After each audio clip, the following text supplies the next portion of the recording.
So finally, we're here, the finale of Dark Season 1. 10 episodes of disappearances, secrets, time travel, and twisted family trees have all been leading to this moment. And trust me, Episode 10 doesn't just wrap things up, it blows the doors wide open. The finale begins inside the bunker where Peter is sitting alone. Then, suddenly, a horizontal tear in time and space forms in the middle of the bunker, and out of it falls a boy. Peter stands there in total shock. After a few seconds, he rushes forward and tries to perform CPR, but it's too late. The boy is already dead. Peter checks his pockets and finds a school ID card. The name on the ID card is Mads Nielsen.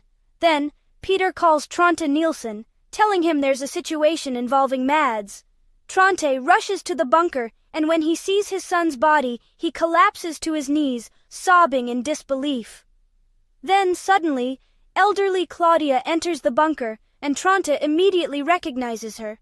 She tells them she will explain everything, but first, they need to move Mads to the place where he is meant to be found. Meanwhile, Charlotte visits the nursing home, but finds out that Helga has been missing for many days, and Ulrich had a fight with Helga. Charlotte calls Peter to ask him if Helga was kidnapped as a child. Peter tells her that he was kidnapped in 1953, and Charlotte realizes that everything is connected. After realizing this, Charlotte investigates old newspapers from 1953, and she finds the headline about Helga's kidnapping. She reads through to page 5, where the headline screams, "Is this man a child murderer?" The man in the mugshot beneath the headline is Ulrich. Charlotte is frozen. She realizes that Ulrich has time-traveled back to 1953, and he was the one who kidnapped Helga. In the meantime, Jonas visits his adoptive grandmother, Ines. He asks her if she knew Michael's secret. She stays silent, her eyes saying it all. She hands him Michael's letter, since it was meant for him. Jonas is shocked. He thought he had burned the letter long ago. Jonas cries out that his real family isn't who he thought. It's the Nielsen family. Inez responds, "Even the strangest scenarios happen for a reason. Now that you exist, who knows what the future might bring?" Back in 1953, Egon asks Ulrich why he killed the children. Ulrich denies it, insisting he only wanted to save them. When Egon asks about Helga, Ulrich realizes Helga is still alive. Desperate, he pleads with the officers to let him go so he can set things right, but no one listens. The officers drag him down the corridor to his cell.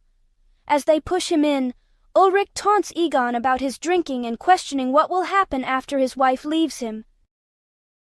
Meanwhile, in 2019, Bartosz confronts Jonas outside school, angry that Jonas left him waiting and had some relationship with Martha.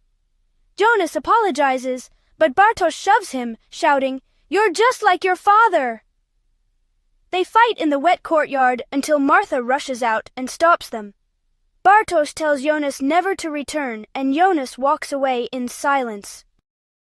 Then in 1986, Stranger visits Tannhaus, who has repaired the time machine. Tannhaus takes out Ulrich's smartphone from a drawer and moves it around the machine. The machine suddenly becomes operational. Tannhaus demonstrates how the smartphone, a signal from the future, amplifies the machine's power. The past is being shaped by the future. The Stranger shows Tannhaus a radioactive isotope of cesium, which he had stolen from the yellow barrels from 2019. The Stranger places the isotope into the new machine and packs it away. In the meantime, older Helgi meets young Helgi and tells him to stop what he is doing because everything Noah has told him is a lie. For a brief moment, the younger Helgi hesitates, but then he pushes old Helgi away and sprints to his car and drives away.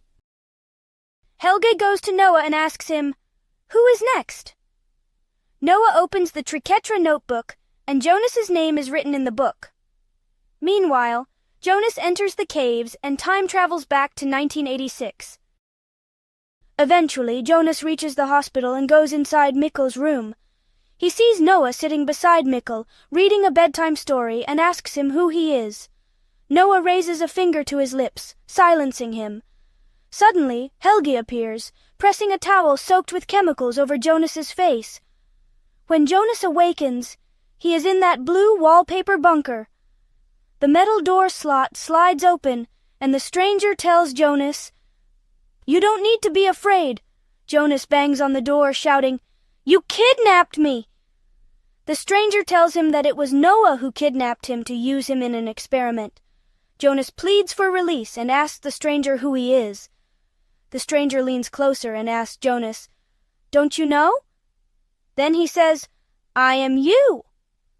The stranger explains that Inez's letter, burned, recovered, and carried for 33 years, is stuck in a time loop. Jonas has already lived everything he's experiencing. Their paths are predetermined, and freedom is only an illusion. Jonas realizes he once wanted the same, but if he frees him now, he won't become who he is, and the wormhole won't be destroyed. He concludes the conversation and leaves himself alone in the bunker. Meanwhile, older Helge deliberately crashes his car into younger Helge's car in order to stop him. Young Helge approaches the other car and finds out that his older self is dead inside the car. Back in 2019, Noah tells Bartosz that the older Jonas will try to destroy the wormhole, but he doesn't understand. In doing so, he will trigger its very existence. Noah says, "This is a war between good and evil, and he belongs to good, while Claudia belongs to evil, and Jonas is her puppet." He gives the Triketra notebook to Bartosz and tells him that this is his responsibility now.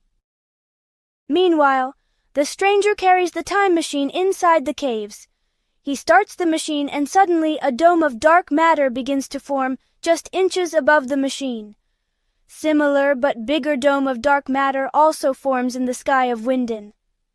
Back in the bunker, a portal appears in the center of the room, bridging 1953 and 1986. Jonas from 1986 and Helga from 1953 touch each other through the portal, and suddenly both are transported to another year. Helga wakes up in the same bunker Jonas was trapped in, while Jonas also wakes up in the same bunker, but something is different. The wallpaper is ripped, and behind him, a chaotic wall of strings maps a web of connections. His photo is connected to the stranger with a thread. He leaves the bunker and steps into a post-apocalyptic world. Suddenly, masked soldiers appear, and Jonas raises his hands in surrender. A teenage girl steps forward, and Jonas asks her, "What year is this?" The girl replies, "Welcome to the future," and season 1 ends there.